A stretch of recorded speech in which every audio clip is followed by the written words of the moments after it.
অবশেষে গ্রেফতার মদন মিত্র ঘনিষ্ঠ জয়ন্ত সিংহ। হারিয়াদহে মা ছেলেকে গণপিটুনির ঘটনার 4 দিনের মাথায় গ্রেফতার জয়ন্ত। হারিয়াদহের কাছে বরানগর থেকে গ্রেফতার মূল অভিযুক্ত তৃণমূল কর্মী। বেলঘরিয়া থানার পুলিশ গ্রেফতার করেছে জয়ন্ত সিংহকে। নাকের ডগায় জয়ন্ত, তাও কেন খোঁজ পেল না পুলিশ? এই প্রশ্ন তুলছে বিরোধীরা।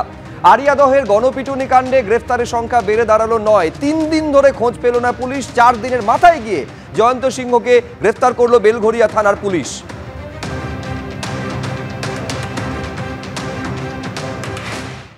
আরিয়াদহ কাণ্ডে অবশেষে পুলিশের জালে জয়ন্ত সিংহ। এই মুহূর্তে আমরা রয়েছি ইন্ডিয়ান স্ট্যাটিস্টিক্যাল ইনস্টিটিউট এবং ডানলপের মাঝামাঝি বিটি রোডের ওপর।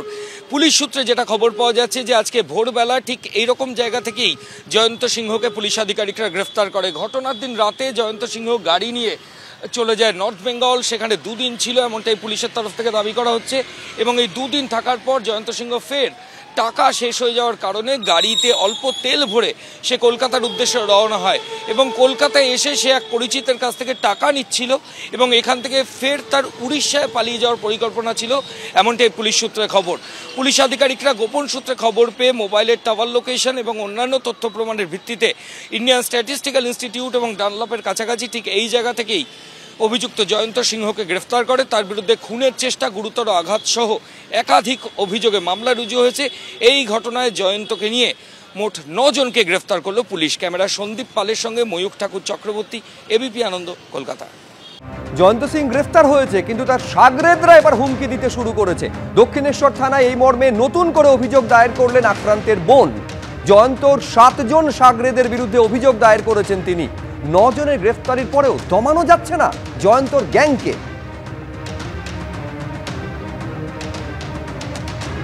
অভিযোগকারিনী তার হাতে রয়েছে এই ধরনের কাগজ, যে কাগজে এই মুহূর্তে একটু আগেই থানায় এসে তিনি অভিযোগ দায়ের করলেন, আর একটা কমপ্লেন লজ করলেন। কাদের এগেন্স্ট?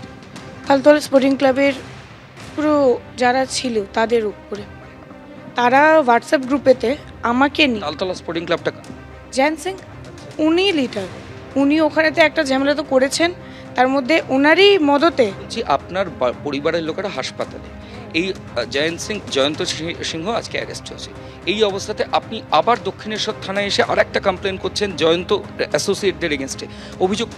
অভিযোগটা হচ্ছে জয়ন্ত সিং তো অ্যারেস্ট হয়েছে, তার মদতেই আমাকে নিয়ে তাদের হোয়াটসঅ্যাপ গ্রুপের কিছু তথ্য আমি পাই যে আমাকে নিয়ে প্রচণ্ড থ্রেটিং করা হয়, নোংরা নোংরা ভাষায় আমাকে নিয়ে প্রচুর উলফাল কথা বলা হয়, যে রাস্তায় পেলে এই করবে ওই করবে, আর নোংরা নোংরা থ্রেট করে। প্রচণ্ড আমি আতঙ্কিত হতে রয়েছি। আপনাকে হুমকি দিচ্ছে প্রচুর। কারা এটা? তালতলা স্পোর্টিং ক্লাবের ছেলেরা। কতজনের এগেনস্ট? 7 জন। 7 জনের নাম্বার, সব কিছু, ঠিকানা থেকে শুরু করে ফটো থেকে শুরু করে সব কিছু আমি জমা দিই। 7 জন কি জয়ন্তর অ্যাসোসিয়েট? হ্যাঁ হ্যাঁ, একদম একদম। তাদের নামও ওখানেতে তুলেছে, জয়ন্ত সিংয়ের নাম তুলেছে। ওরা এটা কেন? আমাদেরকে ভয় দেখানোর জন্য। আমাদেরকে তো চাইছে না, যে ওরা বুঝতে পারছে যে ওদেরকে অ্যারেস্ট করা হয়েছে, ওদের নিশ্চয়ই কিছু একটা করা হবে, কেস করা হবে। ওরা তো ভয়তে রয়েছে, ওরা আমাদেরকে দমকাতে চাইছে যে আমরা এইটা করে দেবো। এত বড় ঘটনা, জয়ন্তর পালিয়ে যাওয়া, পুলিশের ধরা, 9 জনের গ্রেফতারি, তারপরেও এই গ্যাংকে থামানো যাচ্ছে না?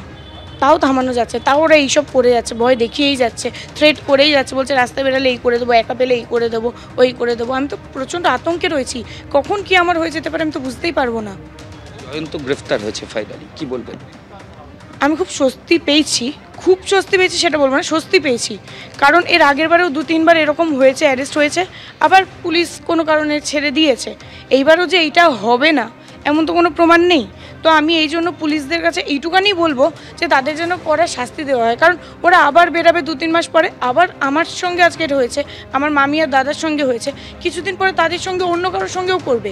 এমন তো কোনো ওরা বলে দেবে না যে ওরা করবে না। তো আমি প্রচণ্ড আতঙ্কে রয়েছি। এই হুমকির অভিযোগ দক্ষিণেশ্বর থানায় দায়ের করতে এসেছেন, পুলিশ কি বলল?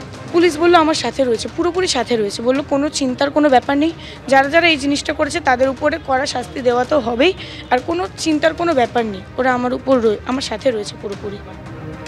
কলেজ পড়ুয়া এবং তার মাকে রাস্তায় ফেলে রবিবার মধ্যরাতে বেধড়ক মারধরের ঘটনার প্রায় 4 দিনের মাথায় শেষ পর্যন্ত গ্রেফতার জয়ন্ত সিং। তা নিয়ে সৌগত রায় এবং অর্জুন সিং কে কি বলছেন একবার দেখুন। পুলিশকে কৃতিত্ব দেব, পুলিশ এত চাপ সৃষ্টি করেছিল যে ওর আত্মসমর্পণ করা ছাড়া উপায় ছিল না, আত্মসমর্পণ করেছে। আমি যতদূর জানি অ্যারেস্ট। তবে আমি পুলিশের সাথে কথা বলিনি, ওর পরিবারের উপর চাপ থাকে। সাধারণত পুলিশ যখন কাউকে খোঁজে তখন তার পরিবারের উপর চাপ সৃষ্টি করে, তাতেই অ্যারেস্ট হয়ে যায়। কোনো সিগন্যালের ব্যাপারই নেই। জয়ন্ত সিংকে ধরতে বা সিগন্যালের কি দরকার? ও তো এর আগে একবার অ্যারেস্ট হয়েছিল, বহুদিন জেলে ছিল আরেকজনকে বোম্বা বলে একটা ছেলেকে মারার অভিযোগে। সুতরাং ওকে ধরতে কোনো, তো মার্ক ক্রিমিনাল, ওকে ধরতে কোনো সিগন্যালের দরকার হয় না। কে মদন মিত্র কি বলছেন তা নিয়ে আমি কনসার্ন নই। হ্যাঁ, আমি দেখলাম ছবিগুলো, একটা ফুটবল টুর্নামেন্টে আমি গিয়েছি, সেখানে ও ছিল। আমি জানি কে জয়ন্ত কুমার সিং এই পর্যন্ত। প্রকাশ্যে দেয়ালোকে বার্থডে পার্টিতে কেক খাওয়া হচ্ছে, ও মদন মিত্রর সঙ্গে গল্প করছে। যখন লাস্ট টাইম গুলি চালাবার সময় অ্যারেস্ট হয়েছিল তখন তাকে বাড়ি থেকে খাওয়া পাঠাতো মদন মিত্র, এই জয়ন্ত সিংয়ের। প্রকাশ্যে 4-5টে মাউজার রেখে ছবি তোলা আছে। এই পুলিশের কোনো কাজ আছে? কেন আপনারা, এই তো মিডিয়ার জন্যে বাংলা মানুষ বেঁচে আছে। মিডিয়াতে যদি এইসব প্রকাশিত না হতো, মিডিয়া যদি এইসবগুলো তুলে না ধরতো, তাহলে জীবনে কোনো এখানে কোনো মানুষের কোনো নিরাপত্তা বলে আছে? কোনো নিরাপত্তা বলে নেই। আপনারা এটা করতে পেরেছেন, তাই জন্যে আজকে সকালবেলা মাধবকে দিয়ে সারেন্ডার করানো হয়েছে। মাধব বলে একটা উকিল আছে, সে নিয়ে গিয়ে কোর্টে সারেন্ডার করেছে। তো এইটা তো পুরোপুরি একটা নাটক চলছে। মদন মিত্র অনেক সিনিয়র লিডার হলেও এমন অবস্থা ওনার হয়ে গেছে, উনি এখন দিশাহারা হয়ে গেছেন। এখন রোজই ওখানে গুলি চলে, রোজই ওখানে গুন্ডামি হয়, রোজই ওখানে ঘর বাড়ি ভাঙচুর হয়, রোজই মারধর হয়। আর উনি বলেন আজকে পরে যদি কিছু হয় আমি দেখে নেব। সৌগত রায় বলছেন যে জয়ন্ত সিংহর গ্রেফতারির জন্য পুলিশকে তিনি কৃতিত্ব দেবেন, পুলিশকে ক্রেডিট দেবেন। আবার জয়ন্তর ভাই প্রিয়ন্ত সিং তিনি বলছেন গ্রেফতার করা হয়নি জয়ন্ত সিংহকে, জয়ন্ত সিং নিজে আত্মসমর্পণ করেছেন। কি বলছেন দেখুন। প্রথমত তো আমি আগেও বলেছি, এখনো বলেছি যে ও ছিল না বা ও কাউকে মারেনি। এফআইআর এর নাম দিয়েছে, সেটা প্রশাসনের ব্যাপার। এবার ও স্যালেন্ডার করেছে, সেটা ও জানে ও ভালো মতো কেন স্যালেন্ডার করেছে, যেহেতু ওর নামটা ছিল। দেখুন, মদন মিত্র তো আমাদের এখানকার বিধায়ক, উনি ঠিক আছে, উনি সবার ঘনিষ্ঠ। ও মানে আমার দাদা বলে তার ঘনিষ্ঠ বা কারোর ঘনিষ্ঠ না, উনি সবার ঘনিষ্ঠ।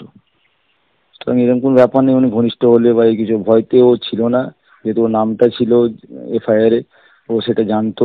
এবং ন্যাচারালি একটা মানুষের তো ভয় থাকেই যে অ্যারেস্ট হয়ে যাবো, পুলিশ তুলে নিয়ে যাবে।